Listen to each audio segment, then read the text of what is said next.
response was sort of what we would all expect and typical.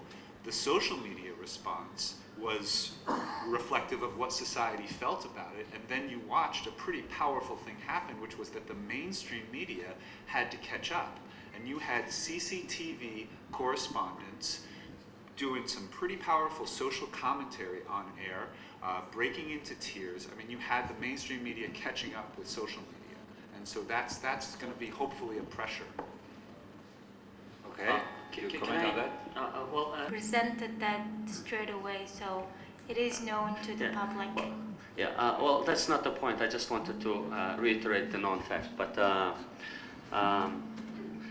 I come from a business background, and of course there needs to be a certain balance, and I entered politics, and of course I think you meant me, including when you said, you know, we cannot differentiate the business group interests and the political interests, but I think it's a learning curve for all of us, but I think the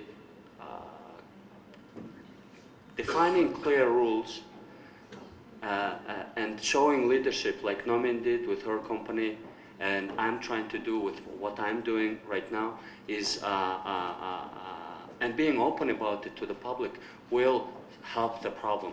I also agree that there needs to be legislation to protect the public from the evil. And now I want to ask a question from the panel on the labeling that happens in the press. You know, so actually, press goes against somebody because some other business group or political group pays to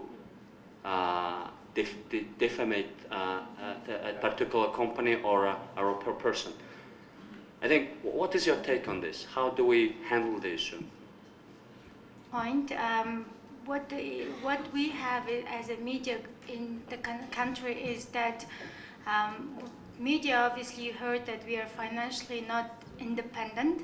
The financially not independent being that makes us being dependent on somebody, makes the journalists dependent on something. So the journalists are not independent to write anything in certain point of view. We have something called protection agreement with big companies and big corporations and government agencies, which is to protect against negative press towards that person.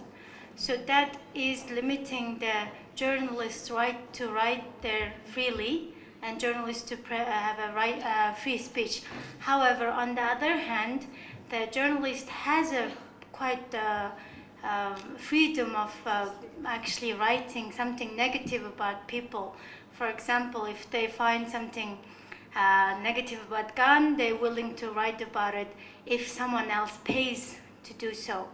So what GAN is trying to ask from, I guess, YGL is that how do we tackle this issue? To tackle some point we're independent, but on the other hand we're not independent as a journalist. So how do we tackle this issue?